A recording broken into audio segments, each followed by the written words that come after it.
आता तुम्ही जे बघताय, ऊसाची उगवण तर झालेली आहे.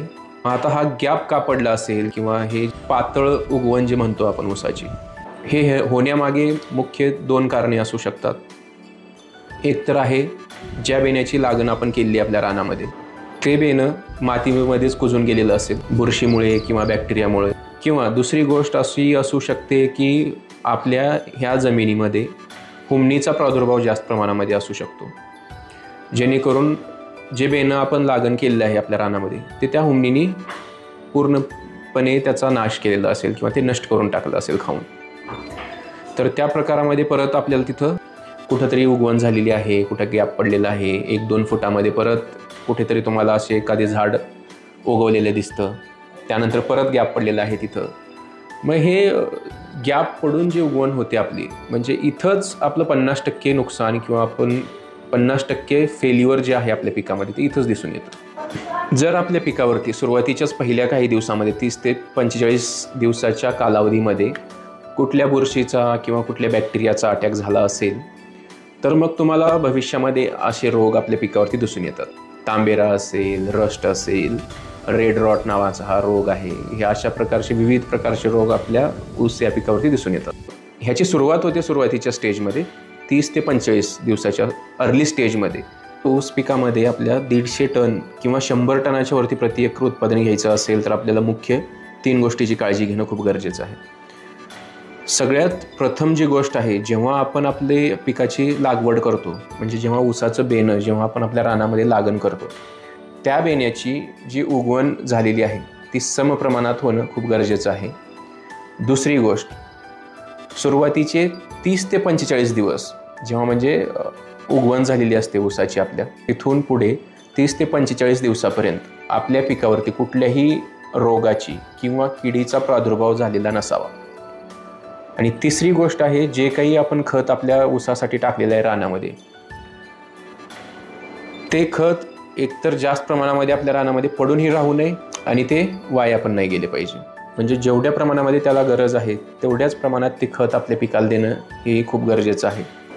आणि जर हे खत आपल्याला पाहिजे त्या प्रमाणामध्ये किंवा वेस्ट न घालवता जर आपल्या पिकाला द्यायचं असेल, तर त्याच्या नियोजनासाठी आपल्याला सगळ्यात आधी विचार करावा लागतो, तो म्हणजे ड्रीप इरिगेशनचा.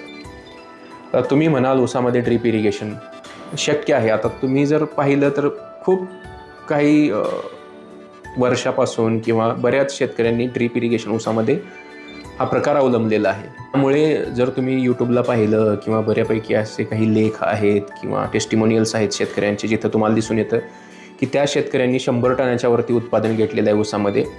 ज्या शेतकऱ्यांनी हे उत्पादन घेतलेलं आहे 100 टनाच्या वरती त्यांच्या ऊस पिकामध्ये प्रति एकर, तर त्या प्रत्येक क्षेत्रावरती त्यांच्या ड्रीप हा प्रकार अवलंबलेला तुम्हाला दिसून येईल. कारण ड्रीपनी होतं काय, जे आपण खत टाकतोय आपल्या पिकाला, ते खत त्या आपल्या पिकासाठी पाण्यामार्फत दिले जातात, जेणेकरून जे पाणी शोषलं जातं आपल्या झाडामार्फत किंवा त्या ऊसामार्फत, ते खत त्याच्यामध्ये विरघळलेलं असतं आणि ते खत त्या पिकाला तेवढ्या प्रमाणात लागूही होतं. ह्याचा फायदा तो होतो की आपण जे काही खत टाकलेले आहे आपल्या रानामध्ये ते वाया नाही जात आणि त्याचे रानामध्ये जास्त ते साठवून ठेवण्याचा प्रकार किंवा खत संचय जे होतो रानामध्ये, ज्याच्यामुळे मग क्षार प्रमाण वाढणं असेल, आपल्या मातीची काठिण्य पातळी वाढणं असेल, ह्या अशा गोष्टी काही होत नाहीत. आणि दुसरी गोष्ट, जेव्हा आपण किडीचा किंवा रोगाचा प्रादुर्भाव आपल्या पिकावरती टाळतो किंवा झालेला आपल्या लवकर निदर्शनास येतो, त्यावेळेस आपण त्याचा परिणामकारक जर उपाययोजना केली त्याची, तर ते भविष्यामध्ये तितकंच फायद्याचं होतं आपल्याला. त्या ऊसाची वाढ होण्यामध्ये, त्यानंतर ऊसाचा जो खोडवा आहे त्याची वाढ होण्यामध्ये, एक निरोगी पीक म्हणून आपण त्याची जोपासना बऱ्यापैकी चांगल्या पद्धतीने करू शकतो. फक्त बेसिक काही गोष्टी आहेत ज्याची आपल्याला सुरुवातीला काळजी घ्यावी लागते आणि ही काळजी आपण घेण्याचं टाळतो किंवा आपल्याकडून त्याच्यावरती दुर्लक्ष होतं सुरुवातीच्या स्थितीमध्ये.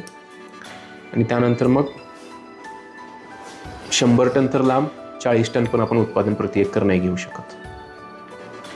मग हे घ्यायचं कसं, हे खरंच नियोजनबद्ध पद्धतीने जर केलं तर शक्य आहे का?